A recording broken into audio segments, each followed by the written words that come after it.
spotlight turns on South Cameroon's independence. Members of the Southern Cameroon's Ambazonia Consortium United Front South Africa marched to the Constitutional Court in Johannesburg to declare Southern Cameroon's independence.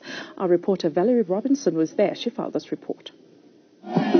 Members of the Southern Cameroon's Ambazonia Consortium United Front South Africa marched to the Constitutional Court in Johannesburg to declare Southern Cameroon's independence. On this great day where my eyes are filled with tears, we are honored to be standing in one of the most significant and symbolic places in the Republic of South Africa. This is important because this is a nation that fought for freedom, governed itself, and can be able to show the world that it is possible to do it. Marchers called an end to the killing and raping of the people of Southern Cameroon. We want the world to know. We want South Africans to know. Because for 56 years we have been suffering from black-on-black apartheid. A genocide is happening in Cameroon as we speak.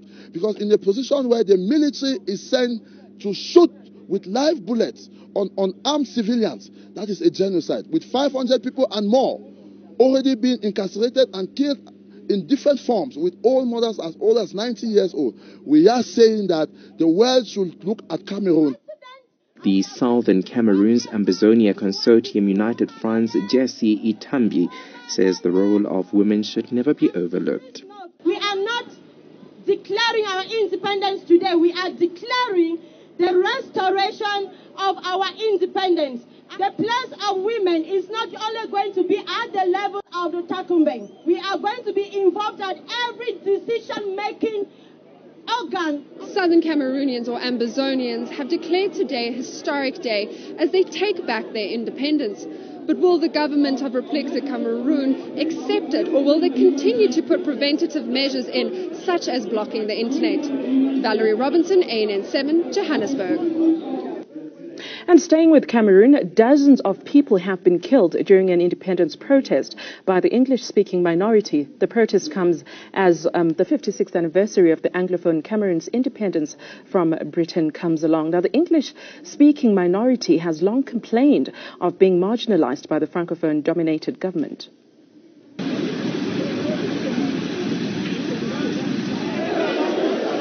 A battle for independence turns deadly in Cameroon. Dozens of people fighting for independence have been killed in clashes with the police. The people of the English-speaking minority communities took to the streets despite strict movement restrictions imposed on Friday. They accuse the government of marginalization and therefore seek to create their own state. Les populations sont prises en otage, n'est-ce pas, entre les forces sécessionnistes. The population is taken hostage between the secessionists and the president, who is the only one who can unblock the situation. But sadly, the president has once again fell into silence and a condescension that cannot be justified today. The majority of Cameroon's 22 million people are French-speaking, while about a fifth are English speakers. The legacy dates back to 1961, when a formerly British entity, Southern Cameroons, united with Cameroon after its independence from France in 1960. English speakers in Cameroon have long complained that the country's wealth from commodities has not been shared out fairly. Special grievances are reserved for education and the judicial system, where Anglophones say the French language and legal systems are imposed on them. Several schools have been torched in Bamenda, the major hub of the Northwest region, since the start of the school year in early September. Bureau Report, ANN7. Well, now joining us on the phone line for more on the story is Ellie Smith, the Cameroon-based journalist that's joining us over the phone line. Ellie, very good evening to you. Thank you for joining us. Welcome to Africa Tonight. Very worrying scene that is coming out of Cameroon. The deep cultural linguistic divides between the Anglophone and the Francophone seems to be escalating.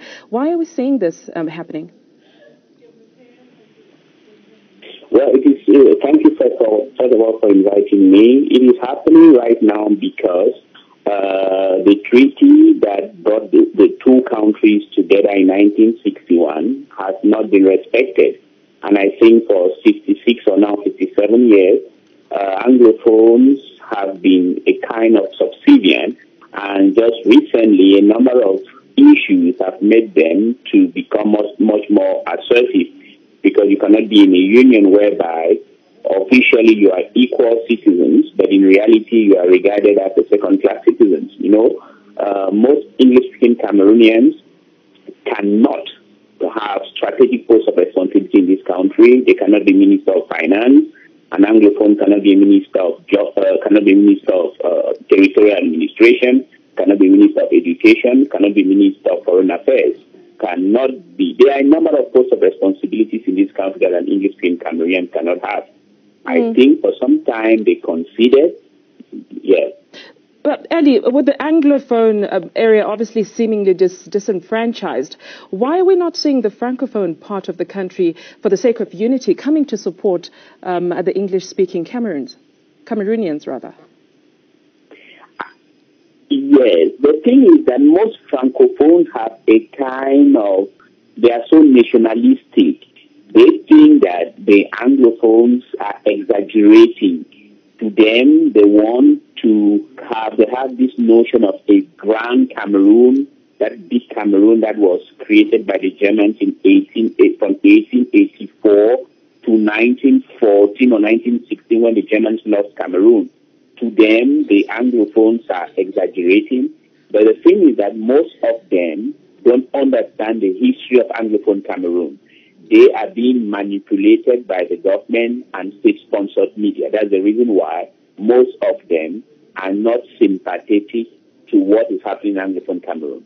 But what, in your opinion, will be the final outcome of this current crisis? We do see that it is escalating. But what I think is this. It's a kind of cyclical movement. We had something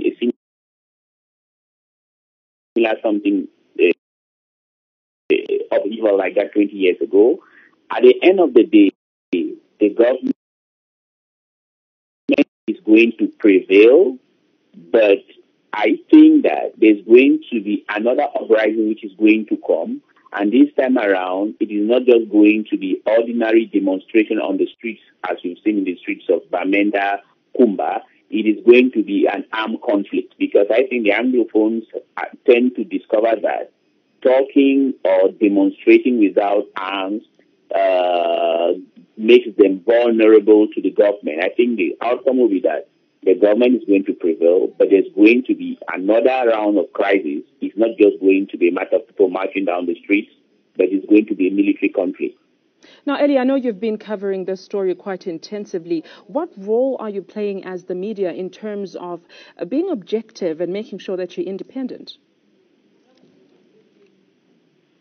Good. The thing, we have a problem in Cameroon that the media is not very independent. Some people have been trying, or some journalists have been trying to be independent. But when you are independent, which means that you report accurately what is happening on the ground, you have a reprisal from the government. And sometimes if you are working for a media house, because in Cameroon, most media houses, even the so-called private media houses, are most often financed or supported by the government. So the problem that the media has had a lot of difficulty in covering this crisis, and now English-speaking journalists, now there's this dichotomy. The way the French-speaking journalists or French-speaking media cover the event is different from the way the Anglophone or English-speaking journalists or English-speaking media are covering it. So the problem is, if you want to be objective, or if you want to report accurately that, for example, you have had 38 people killed in atrocious circumstances, the government is not going to be happy with you.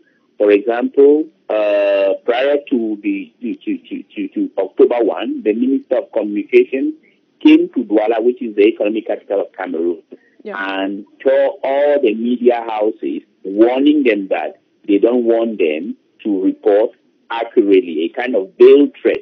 So the media has tried, but they are not very independent. And I suppose what is more worrying, Ellie, is the fact that President Paul Biya has made it very clear that he's not open for any negotiations with regards to the separate states that the Anglophone part of the country has been, asking for. What other options have been thrown out there? What are the possible solutions in terms of dialogue, or perhaps any other solution, perhaps? Yes, there are solutions. It is true that Paul Biya said he is open to every other option than the form of the state. What Paul Biya wants is a centralized form of the state. Whereas what the Anglophones want is a federated state based on the 1961 Pullman Agreement. It is true the president seems to be fixed or determined not to negotiate, but since the crisis is going out of hand, the only remedy for a solution is for dialogue to be opened. And if there is dialogue, I think the Anglophones are going to propose a federation. The only solution is to go back to the two-state federal system, which is the basis of the union. Anything short of that, I don't think the Anglophones are going to accept it. Now, Ellie, if I can just ask you this quickly before you go. There's elections, presidential elections next year. How do you think this crisis that we're seeing in Cameroon is going to affect the polls? I think it's going to affect the polls because you cannot organize an election in a country that the country is restive or uncontrollable or ungovernable. Because I don't know how the government is going to be able to organize elections in the Anglophone regions if they are not able to start negotiating with Anglophones today. So they have to look for the Anglophone leaders, start a negotiation. If they don't do that, it is going to be almost impossible for elections to hold in the Anglophone regions of Cameroon. And my suspicion is that perhaps the government knows that they might not win the elections, and they are not in a hurry to try to solve the situation. Ellie, thank you so much for your analysis and updating us with regards to what's happening in Cameroon. Of course, that was Ellie Smith. There's a journalist that's based in Cameroon joining us over the phone line. We are staying with Cameroon because on the phone line now we are also joined by Christopher Njong, that's the information officer of the Southern Cameroon Governing Council. Christopher, very good evening to you. Welcome to Africa Tonight. We certainly appreciate you joining us. A very worrisome scene that we're seeing coming from Cameroon. We're seeing the military heavily deployed in the country's English-speaking region. Is there a way that this could have been handled differently with security forces, perhaps not using the heavy hand that we've been seeing? Oh, obviously, there could be a different way to handle it, but through dialogue, which the Governing Council of the Southern Cameroon has proposed as a way to defuse the time bomb. But it will appear that the colonial government of La République du Cameroun is not ready for dialogue. And it should be recalled that from when the struggle all started, when it was the All Anglophone Conference in AAC in 1993 that held in the capital of the Southern Cameroon, in Boya, we came out with a declaration which was all for a dialogue to redress this through the constitutional dialogue process. This, the Yaoundé government did not heed to, and we proceeded to hold the second All Anglophone Conference, in which again we told La République that if they did not come on for dialogue so that we resolve these issues, then we were going to declare our independence and defend it. And since 1994, our leaders, our founding leaders, as John Go Foncha, who was the Prime Minister in 1961 when this whole thing unraveled, led a 9-man delegation to the United Nations. And, hello? Yes, Christopher, please go ahead.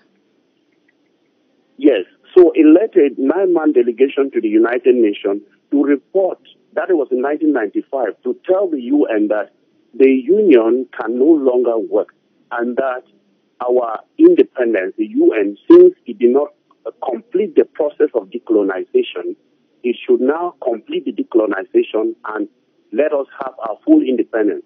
And since 1994, it has always been repression. La République du Cameroun has rejected dialogue. La République du Cameroun has rejected dialogue. And to where we are today, all effort on our own part to get dialogue on course, it has not worked. Even in 2003, we made another effort where we took this matter before the African Commission on Human and People's Rights, before the African Commission in Banjul. And the Commission in 2009 gave a judgment that there should be constructive dialogue. And we accepted to dialogue. La République rejected dialogue. Christopher, I suppose what I'm hearing from you is there is no political will from the government to solve this crisis that we're seeing that is obviously boiling over now. What happens with the presidential elections that are coming up next year? Are you going to participate or encourage all Cameroonians to participate in this presidential election? First and foremost, the world should know that there are two Cameroons, that there is the Southern Cameroon and there is La République du Cameroon. At this point in time, on Sunday, or on the 1st October, the eve of 1st October, the chairman of our governing council, who is our interim president, has declared the restoration of the sovereignty of Southern Cameroon. And so it is obvious that we are not going to participate in an election in a country that first and foremost is we are not part of it. We are not part of La République du Cameroon, the world should know. Because if we were supposed to be part of La République du Cameroon, we were supposed to have signed a treaty of union as prescribed by the Charter in its Article 102, subsection 1 and 2, that says that if two countries have to come together, they need to execute an act of union and deposit at the Secretariat of the United Nations. And as we speak, there is no such union. And it should equally be stated that La République du Cameroon, which speaks French, acceded to independence on 1st January 1960. At that time, we were still a UN trust territory.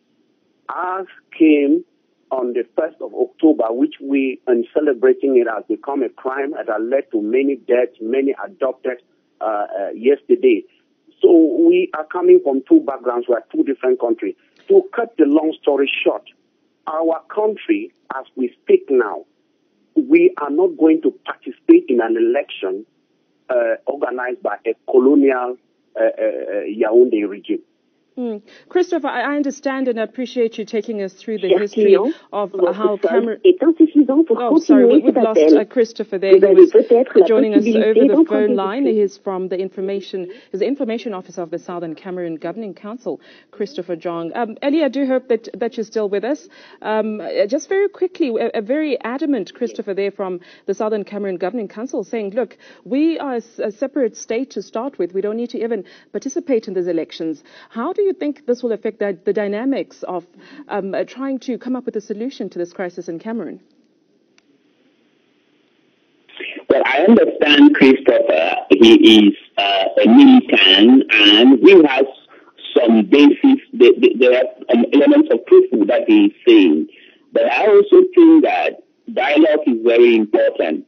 The governing council that Christopher is representing, I don't know how they are going to defend the territory, as they are saying, because they don't have an army. It is going to be difficult. I think if I were them, I will encourage the government to come onto a negotiating table and then take part in elections. And if we control the whole region, we can, in parliament, decide to organize a second kind of secession officially. Because I don't know how it is going to happen, that they are not going to take elections. Yes, it is going to be difficult for elections to take place, but the government of Cameroon is going to use brutal force in order for elections to take place. Yeah, Ellie, good of you to join us here on Africa Tonight. We certainly appreciate it. We have to leave it there.